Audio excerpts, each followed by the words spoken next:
Welcome, Leonard Block Gemara. Today's daf is daf test. We're continuing the theme of tzedakah, which is what this is. Gemara, this Gemara, same as I'm talking about. Everyone has to contribute to the community, and we digress from that into the sugya of tzedakah. So we're up to the Gemara over here. Tadur Rabbanan, about 10 lines from the top of the page. We're learning about the Gabbai tzedakah, how they have to go in pairs, because they have authority, a lot of authority, and ain't srodas el b'shnayim, because they can actually extract, they can levy tzedakahs and extract it.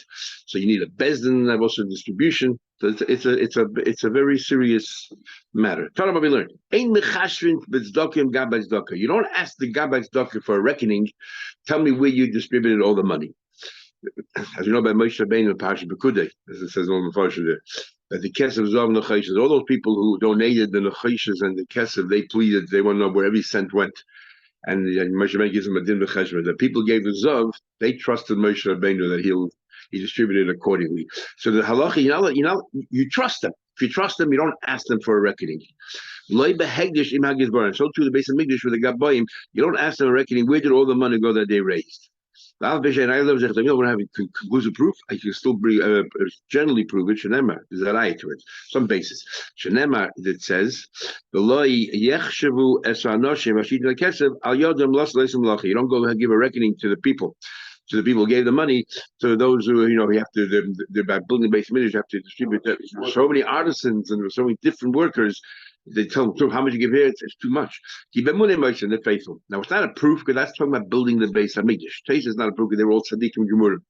But nevertheless, if somebody appoints someone a guy by tzedakah, we trust them. Nevertheless, Amar Abba Lazar, Afa Pishiyesh L'Loning is the never base, even though you have a faithful gabbai in your house.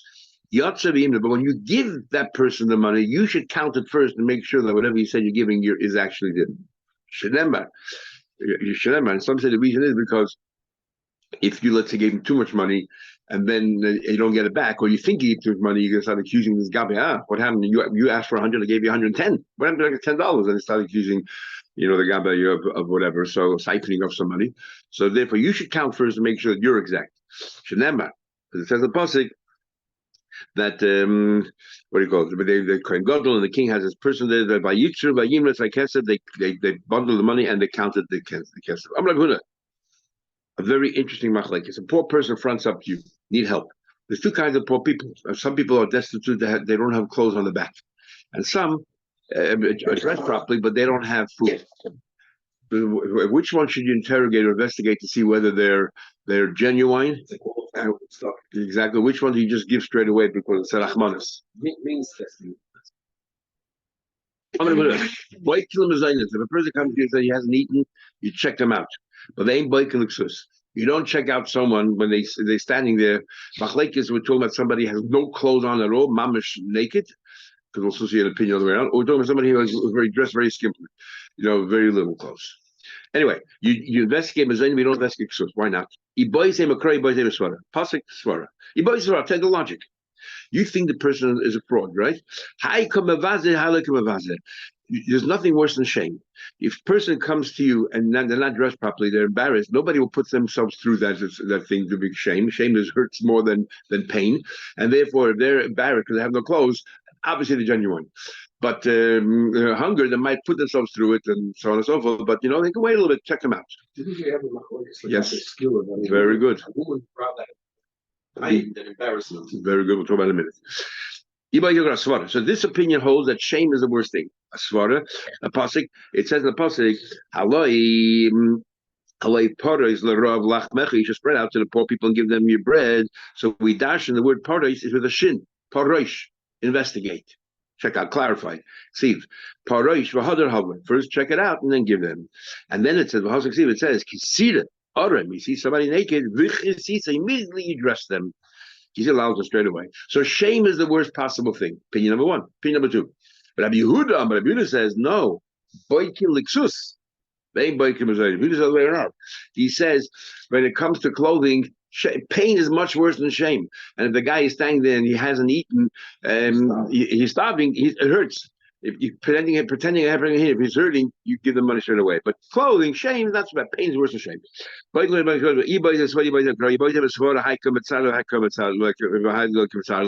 Not okay, shame, but sticks and bones will break my sticks and stones break my bones of shame, the names of shame never harm me. But he buys him a crop, pasik. It says halay porish l'rov lachmecha, porish la'alta. Straight away give, not porish with a shin. Porish, spread out, give straight away. For the kingdom, Hasik Sim there says kisida order when it appears to you. In other words, when you realize that it's true, then the chisisa. So we have a machlekes. What's worse, shame or pain? A person comes to you for they had no food. A person comes to you no clothing. No clothing is shame. No food is pain. Which is more serious? And which one do we paskin? Tanya Kawasa Omar Kisuni. If he says breast me, boykin achravi, check him out. Shame is not so bad. Even though the guy's standing there for naked, maybe he prepared to put himself there. If a guy says I'm hungry, you don't check after him. Now Yimi raised a very good point, which the Lorna Fortune asked. We had exactly the same machlekes by Tanoim. So here we're paskin that shame is the worst, that pain is worse than shame, and they would paskin by a woman. But we pass that a woman, when you give skila, she should be fully dressed, even though it buffers the fall and therefore prolongs the pain, because for shame is worse than pain. How can you reconcile these two gemaras? So l'chayda, the pshat like this. Over there, the shame is foisted on you. When shame is foisted on you, shame is the worst thing. Here, you brought the shame on yourself, right? You decided to come here, wearing your clothes, not to make money. If you brought it on yourself, it's not shame anymore. Shame is only if you have no choice. But if you decided, for me, it's more important to raise a few dollars than to be shamed. I mean, to you, it's not shame. What is the heter for a woman to pierce their ears, to pierce their ears to look beautiful when you're not allowed to inflict wounds on yourself? The reason is because the shame of not looking pretty overrides the pain. You're not allowed to put pain on yourself. Like a nazir will learn, you're pain, you're nikrochayta, is because the shame of not looking beautiful overrides the pain, which is the halacha. And that is why the Rebbe writes in a letter that girls under 12 who don't understand this whole thing, maybe they shouldn't pierce their ears until they understand the idea of beauty and so on and so forth. Yet today a lot of people do when the kids are just 6 months old. Maybe they don't feel the pain, they know it's like instantaneous. And that's how we reconcile these two gemaras. That's true. Oh, what a nachasel. That could also be. So now, how's we looked over there? Okay, we talked yesterday. We talked about tamchui and kupa. You give food and kupa. So now we have to give food, provide food to poor people, and tamchus to anybody, any poor person from abroad as well. So you don't give them to a poor person who travels from place to place. Less than a kicker, a loaf of bread, but pundi and the value of a pundi in ma'arba saying besela. So 6 kav. So 4 son is 24 kavin, and 24 kavin of wheat is a seller.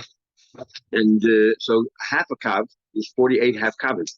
The 48 pundian in a dinner. So therefore, that each a half a kav, a loaf of bread of a half a kav is equal to 1 pundian. But it's actually a quarter of a kav because also Dr. Rashi explains there are costs involved. So really, he doubles the price. So you're getting a loaf of bread the equivalent of a quarter of a kav of flour. Bank fees, or you're talking about no, the labor. You have to take the wheat and turn it into flour, the baker. No, yeah, and that's what he sells it for. But in the input, so the flour value in there really is a quarter of a kav of flour value, and then you have all these extra fees. Okay, that's how I was trying to learn that. It's exactly I have a cup. That's what you give them. And Taisus learned that it's 2 meals worth. 1 meal for now, or 1 meal. Taisus holds a shit here. We'll go too long. Taisus, we give you 1 meal for now, 1 meal to travel with, because it passes the salad, and you're not that hungry, even though you don't know where you're going to end up. You're not that hungry because you have an extra meal. And Taisus also learned you don't give tamchui at night because you can't discern then who's who, and therefore we have to give you always one for the night as well. So you have always one with you anyway. We'll give you one for the night and one for tomorrow when you travel. And Lon, if it goes to sleep, we give you also for the sleeping. What do we provide you with? Put your base side. We give you, the cushion, the bed, everything, the linen, and everything else. Shabbos, Noisel and Muslim Sholosh. You're going to be having more Shabbos, Machlekes, than 3 meals, 4 meals. You give them 3 meals because, as Taisel explains, you already have, when Friday afternoon, we give you a meal for Friday night and Shabbos morning. And then we give you 3 meals, one for Shabbos Shal Shudas, one for Matzoi Shabbos, and one to take with you Sunday. But if this poor person, instead of going to the Kuppah, or in addition to going to the Gabbai for the city, he wants to go door knocking, then ain't his kakla. You don't have to give him from the Gabbai to the city. You're going to people, you're not embarrassed, so why should we give you double dipping? So the Gemara Ahuan is a poor person. He was going door knocking, does the camera up here, the papa was the Gabbai's doctor. He also wanted the Kuppah. That's how Rashi says. He refused to give him. If you don't give him, then people will think that the guys are fraud and nobody's going to give him at all. Lame Messiah, he died. Tanya, we learned, so Papa said, we learned, clearly if you go door knocking, we don't give him from the Kuppah. It means you don't give him the full amount that you normally give. You got to give him something. Other people will be very suspicious. I don't know how everybody knows what goes on. You go to Gabbai Tzedakah's house, but people will be very suspicious. So yeah, very much so. That's how they knew exactly what goes on in everyone else's. A person should not avoid to give a minimum of a third of a shekel a year, not a half a shekel. Max of the shekel is what you give, for the gabonis, and the shlisha shekel they gave for the bedek habayis. You have to give a minimum of a shlishis hashekel, even for your portion. It says, "Amadno aleinu mitzvahs, losses aleinu shlisha shekel b'shana." He set upon us mitzvahs to give a third of a shekel in Ezra. So it says mitzvahs. I mean, tzedakah is equal to all the mitzvahs. And Tanya, there's a Kedesh talks a number of times to show me that when it says mitzvah stam, it's the mitzvah of tzedakah. Tzedakah is equal to all the mitzvahs. I remember seeing in the Sefer years ago that I think there were 36 different mitzvahs that we say that it's equal to all the mitzvahs.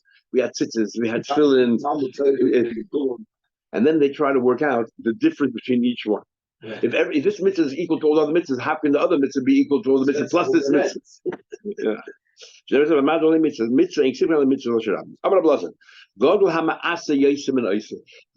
the one who gets other people to give tzedakah than just gives tzedakah on your own. That doesn't mean in place of giving tzedakah on your own. If it says in Pirkei Avos, if you want others to give and not yourself, not very complimentary. So in addition to giving, you get others. So the Pashtup Pshat is because you're getting all the mitzvahs as well. You have a chedus. I saw a beautiful Pshat of Yaakov Emden. He says when you go door knocking, well, you get these texts of people, they make it personal. I need money, blah blah blah. Give help this person out. You feel guilty, and sometimes you curse the guy. I got 14 of these today. On the Vitla Shir. The abuse that you get for pushing them is tsar de guf, and tsar de guf is greater than tsar de mama. Giving money is much easier than giving, the pain that you personally have to suffer, endure when more people abuse you. Why are you taking all this tzedakah? So remember, it says. Then the Ma'aseh is complete. But avoidance tzedakah, when you get others give tzedakah, that brings peace into the world. If you give tzedakah and you the bread is ending up with poor people, exactly where it belongs. If you're not zoicha, then ani merudin tovi bayis. Ani merudin is actually, we learned in Bava Kama, he says fraudulent anim, but over here Rashi says ani merudin is anim, not from poverty, poor, but anim means screaming out.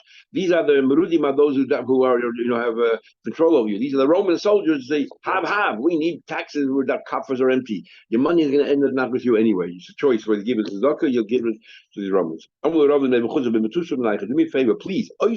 Force each other to give Tzedakah. So this way the Romans won't come in here and take our money. You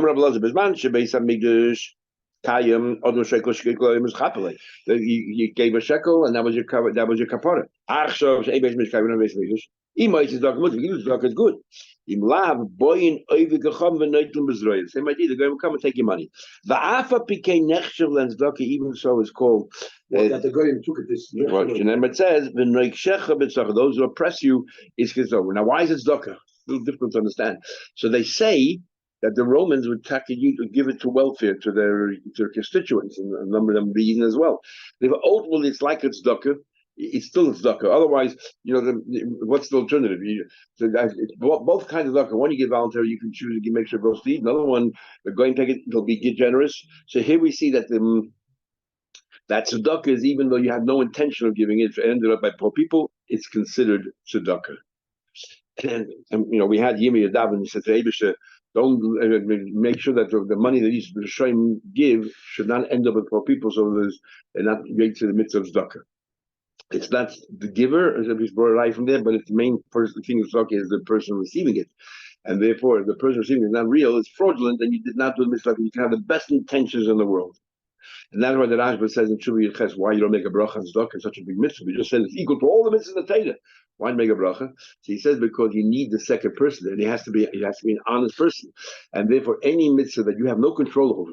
In fact, in this mitzvah you have no control because you thought you gave tzedakah, and turned out to be the guy was a fraudster. You get no credit. No credit, zero. That's what Yirmiyah asked for, no credit.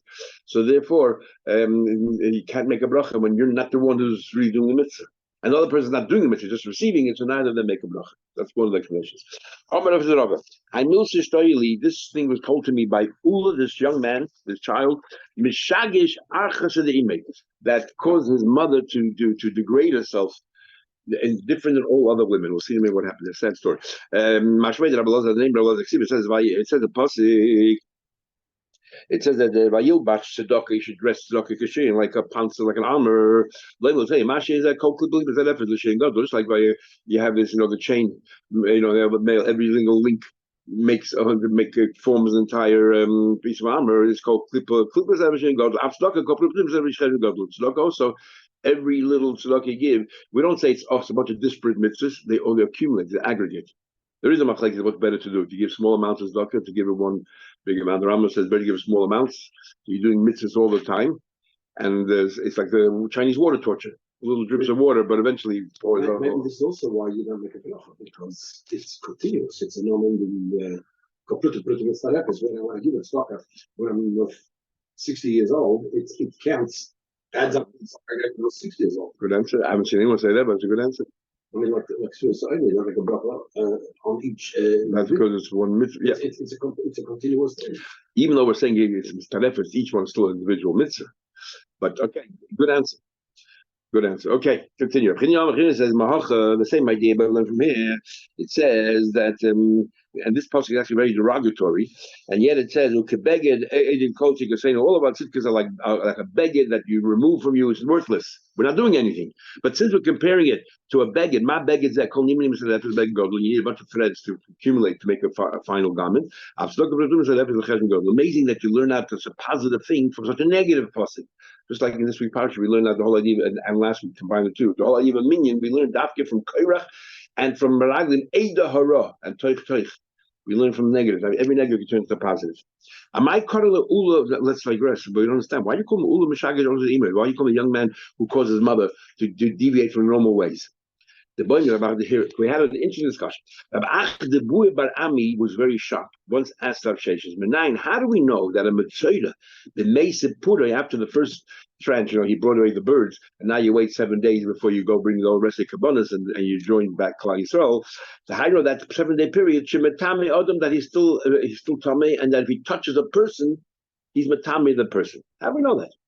And we know that that's how it is. Amallah, he said to him. Since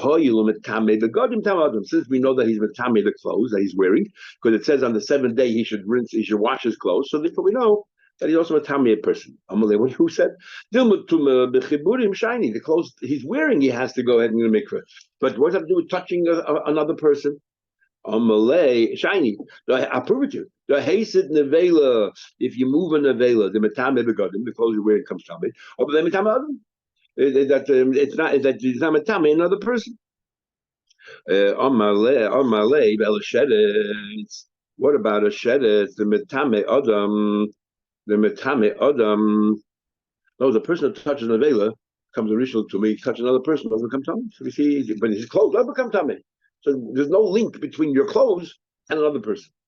But my question goes back. I know that a mitzvah, because he washes the clothes, I know if he touches another person, they become tamei, and we know that it does.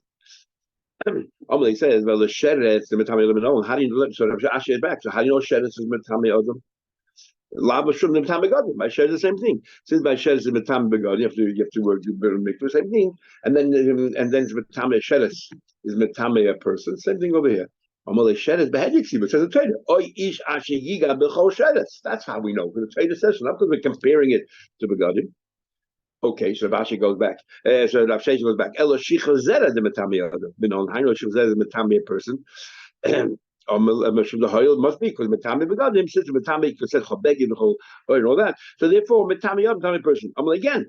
Shichazera nami be'edik sibbe. It says oi because the pasuk says oi ish l'rabbis. Oi is come to teach you. And so again teach you that if he touches the person also he's metami. I had the label but he started to mock Rav Sheshes because Sheshes was struggling to come up with a solution and he couldn't find one. Cholos daited Rav Sheshes. Rav Sheshes got very upset. And we know what happens when he gets. It's usually tragic. In this case, he was Rachmanis. He didn't kill him off, but rather Ishtik Rabbi lost his ability to speak. Talmud, as a result of that, he forgot to learn. We learned when more Erevin Chayim When you learn, you have to learn, out loud so that you retain in memory. Asya Ime, his mother came. Machlek is whether it's Rav Shesh's mother, or actually Rabbi Chadui's mother, as Rabbi Chanan learns, Rav Chadui's mother, but she nursed Rav Shesh with his little baby. The Kabachi Kameh, and she cried. She screamed la'ach, but she refused. He refused to listen. He had said, have Rachmanis in this young man, big Talmud Chacham. Okay, he's a bit the precocious, whatever it is, but have a Rachmanis.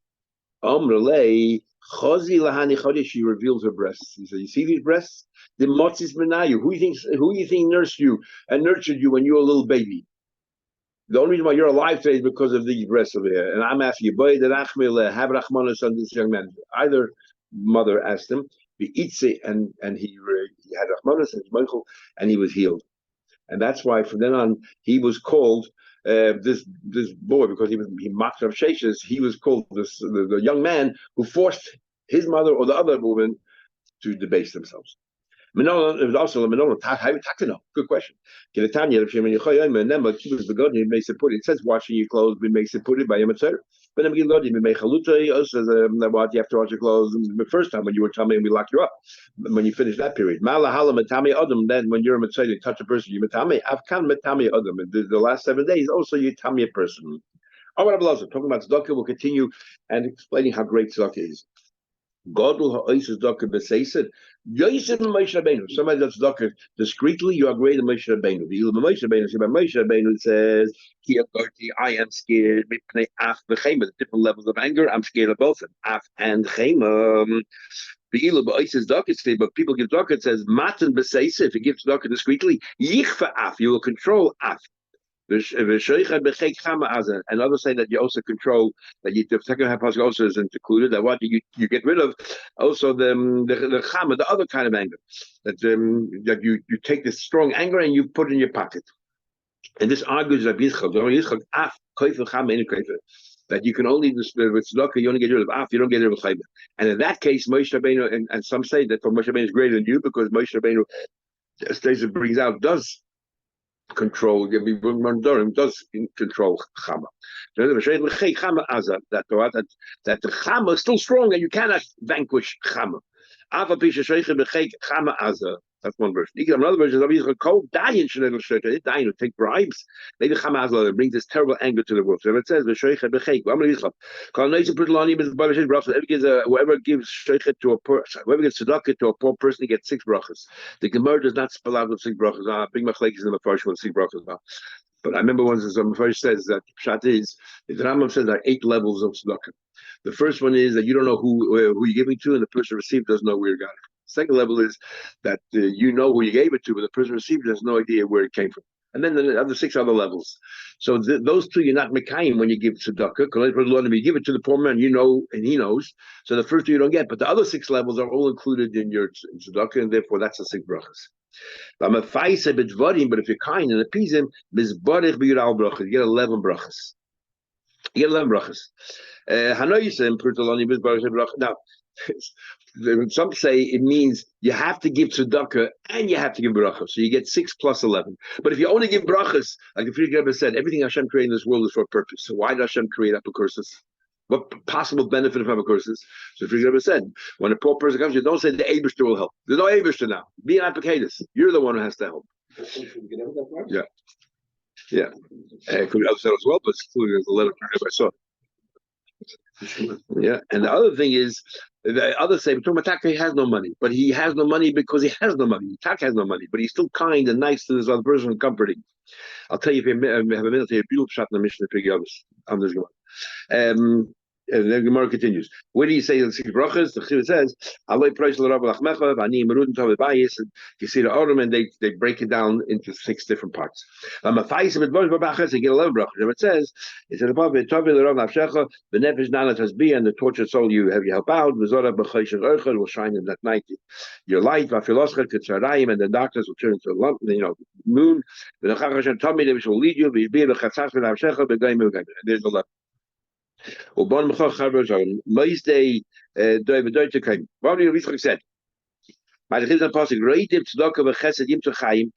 runs after tzedakah v'chesed will find life and tzedakah and cover. What are these things? Because you're running after giving people tzedakah, you'll also receive tzedakah. Provide you the means to distribute charity with. He gives you good people so you'll get the schus. This is what Yirmiyah asked. Let them stumble before you, but he had a very difficult time. I'll say by him, when you're angry, do this. Even while they're doing the Yetzer, they want to do the right thing. Before you, make them stumble, but the other bad people. They shouldn't get any reward for it. Everybody gives tzedakah. Will have children, wise children, wealthy children, and and the children who are into learning. The Chivit says, they'll find you'll find life. And by life it says, is wisdom. Bali Oisha will receive tzedakah, they'll have the means to give tzedakah, distribute it. And Bali Agoda, that they'll get covered. Why? Rashi is interesting. When you darshan drush, people love you.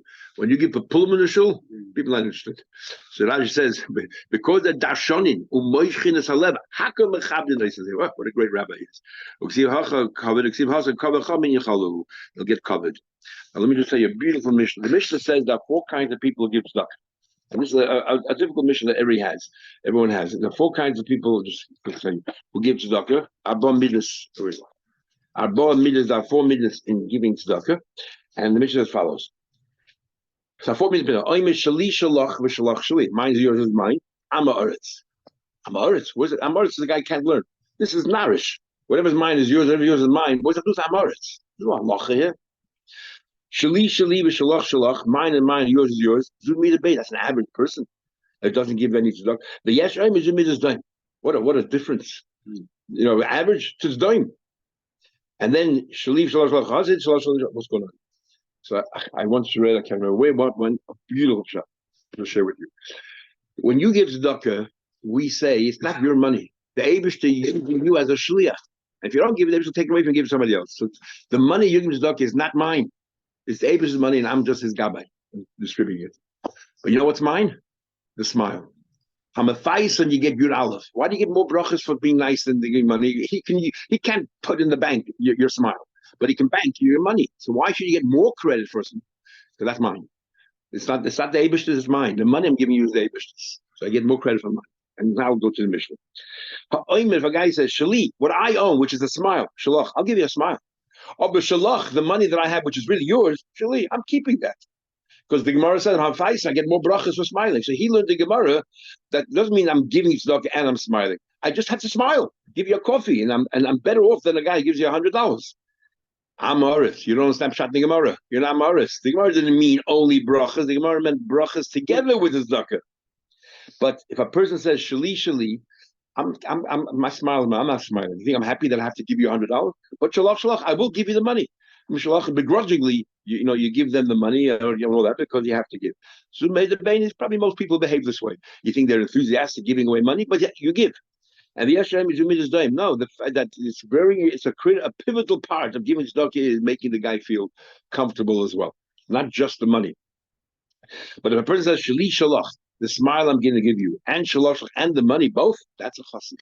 And someone says Shalach Shali, the money I'm keeping, and Shali smile, forget about it. I'm keeping it. And Russia, you're Russia. That's Shat. Okay, we'll stop there.